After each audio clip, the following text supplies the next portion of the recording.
Okay, the final playdate for EUL Stage number 1 of the 2022 season is coming up. It's on Monday, and there's still a lot to be decided. So we have the scoreboard here, and as you can see, based on the colors, the team in green is locked in for the major. The teams in this kind of yellowish color are locked out of the major, and that leaves 3 more spots and 6 teams vying for them. So I'm going to read down the line where every team is on points and everything, and then we're going to go over some scenarios, and I suppose even before that we'll talk about which matchups are to be played. Okay, so going down the line, first place Heroic on 21 points, second place G2 on 16 points, third place BDS on 15, fourth place Rogue on 13, fifth place LFO, that X Vitality team, on 13 points, sixth place is Outsiders / Virtus Pro on 12 points, seventh place M&M with 11, eighth place Navi with 7, ninth place Secret with 7, and last place, 10th place, is Pones / Empire with 5 points.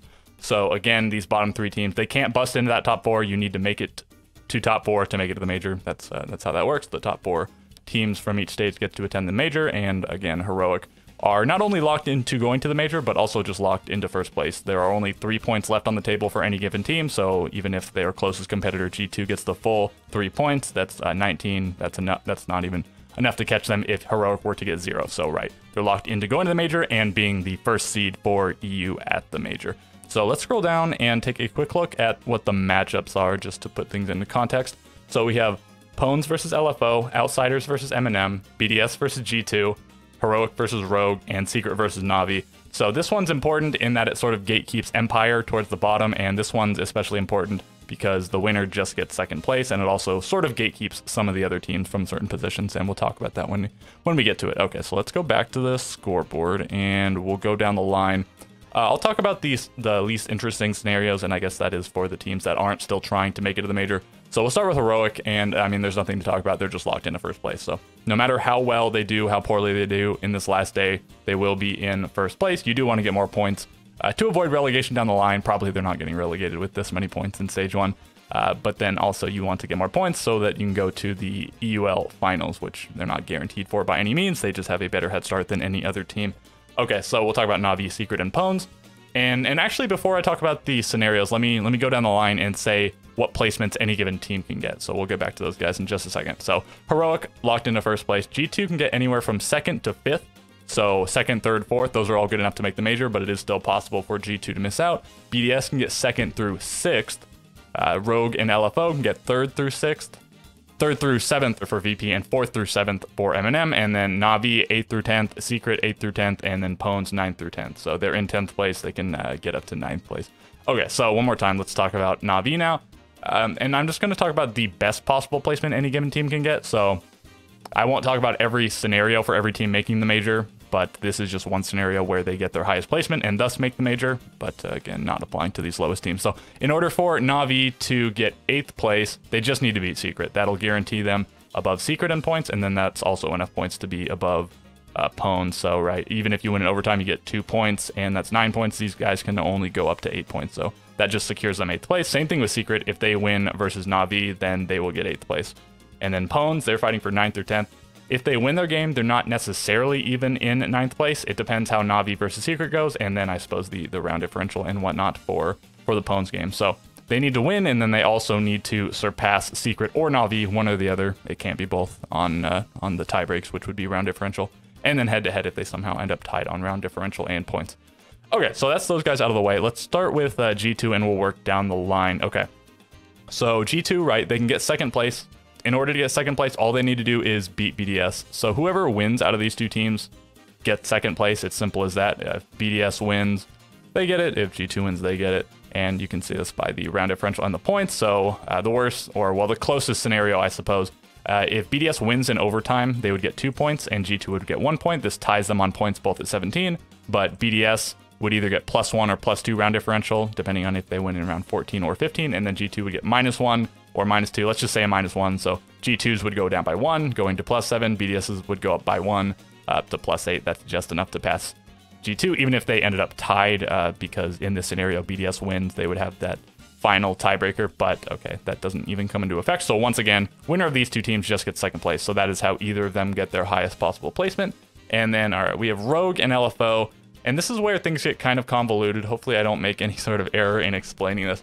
Okay, so obviously the best case scenario is Rogue gets their full 3 points, and that takes most of the sweat off them. This is, I think let me go down. Isn't this this is the last matchup that has significance for the major, because the very last match is Secret versus Navi, and again, these two are the teams. They're just fighting for 8th place. So going back up, Rogue versus Heroic, this might be the final team fighting for the major, and unfortunately for Rogue, they still have to fight Heroic, who have been by far the best team in the league. So they have the toughest time making it, but compared to like Outsiders, M&M, and LFO, they have as many points as LFO, but they have a better round differential, and then versus the other two teams, they have both a better round differential and more points. So they have that advantage. They just have the toughest game of these guys potentially coming up. Maybe Heroic will start slacking in the last day because they're locked into first place, but I sort of doubt it. And even if they're sort of slacking, they've been so good that I think they're still going to be tough to take down.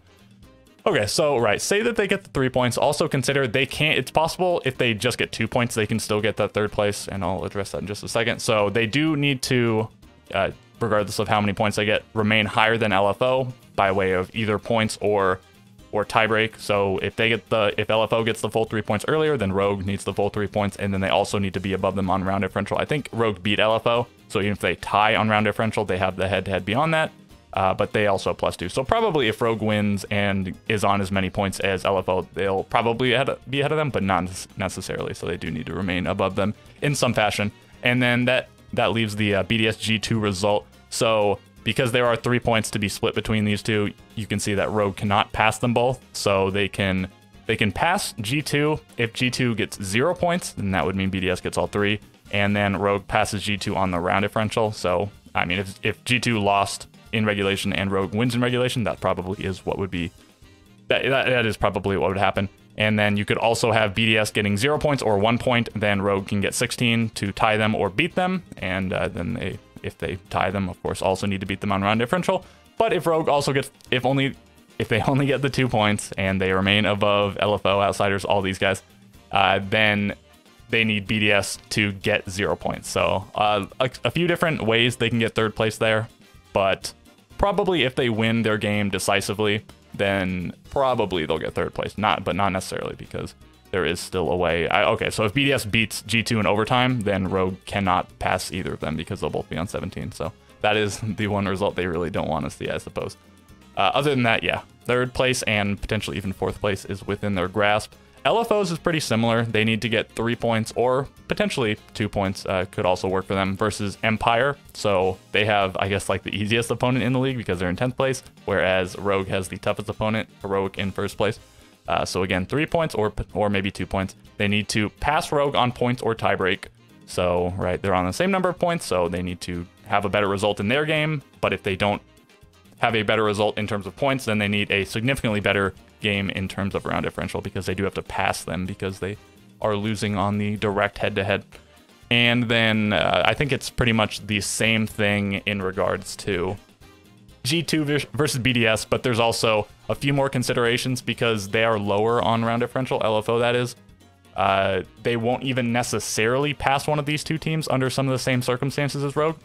So like Rogue, they're only 2 below BDS, so if Rogue won in regulation, BDS loses regardless, then that means, you know, these guys are going to +2, they're going to get at least -1, they're going to pass them, but LFO won't necessarily. So they do need a certain result from G2 versus BDS, and they also need a slightly more specific result because of the round differentials, and I'm not going to go over all of those numbers, it's complicated. This is the most convoluted one. I think LFO's getting 3rd place in the different ways. I suppose there is a simple way to do it, and there are slightly less simple ways to do it. Okay, we'll move on from that, though. I think you get the idea. They win their game. They need to pass Rogue on some metric, and then they need a certain result for G2 versus BDS. And then, okay, so we'll go on to Outsiders. These guys can also get 3rd place. And to do that, they need to get the full 3 points versus M&M. They need to beat Rogue and LFO on points or tiebreakers. So if either of these guys win their game in regulation, Outsiders can no longer get 3rd place. They could still get 4th place, but we're talking about 3rd place here. And then finally, they need G2 to get the full 3 points against BDS, because if these guys got the full 3 points and BDS gets none, they tie them. And then they also need to pass them on round differential, which won't necessarily happen with just a win for these guys and a loss for these guys. So they need to win both 3 points, 0 points for BDS, and they also need to win or BDS to lose by a certain margin. So a few different scenarios there. And then, okay, M&M, so they can get up to 4th place. That's still good enough to make the major. They are the least likely team to make the major that is still able to make the major from this league. And in order to do that, they just need the full 3 points versus VP, and then they need to beat Rogue and LFO on either points or tiebreakers, whichever one. And that is going to be difficult, of course. Both of them are 2 points above, so probably they just need Rogue and LFO to lose in regulation, but I mean, it'd be much better for them to just lose in, yeah, okay, they can also lose in overtime, but it's much better if they just lose in regulation. They have much worse differential than Rogue, so it's possible to pass them, you know, if Rogue gets -4 and these guys get like +5, but that's a Rogue losing 3-7 and M&M winning 7-2. It's just like it's a lot when stacking it all up. And I think that covers all of it, right? So again, I don't really want to go over all the scenarios for every team making the major that is able to, or like their bottom positions or anything. I think we covered everything. So basically, if you're G2 or BDS, you just want to beat your opponent. And then if you lose, I mean, you kind of want the guys below you to do badly, but it doesn't really matter at all if you win. And then if you're Rogue or LFO, you sort of want the other one to not do well, and you want a specific result from G2 and BDS. If you are outsiders, then you definitely want G2 to beat BDS, and then you also want Rogue and LFO to do badly. And then if you're M&M, you want to, of course, win your game, and then they want Rogue and LFO to do badly. Okay, so I suppose that does it. That should be an exciting game. Before that, we have the NAL final day coming up, and that's much less exciting. The only match for the major is just Dark Zero versus SSG. It's much less convoluted. The stakes are much more on the table. I guess G2 versus BDS is kind of similar. Winner guaranteed goes to the major and gets 2nd place, but loser, you know, they still could make the major, so maybe slightly less exciting. And that's tomorrow. I'm recording this the day before the NAL game. I'm assuming I'm going to upload it the day before, and maybe it'll be the day of. Probably the day before, whatever. Okay, so I think that's all there is to talk about, right? So leave me a question, comment, concern if you have any of those. Leave me a like and a sub, it's appreciated. And with all of that being said, I will catch you guys in the next video.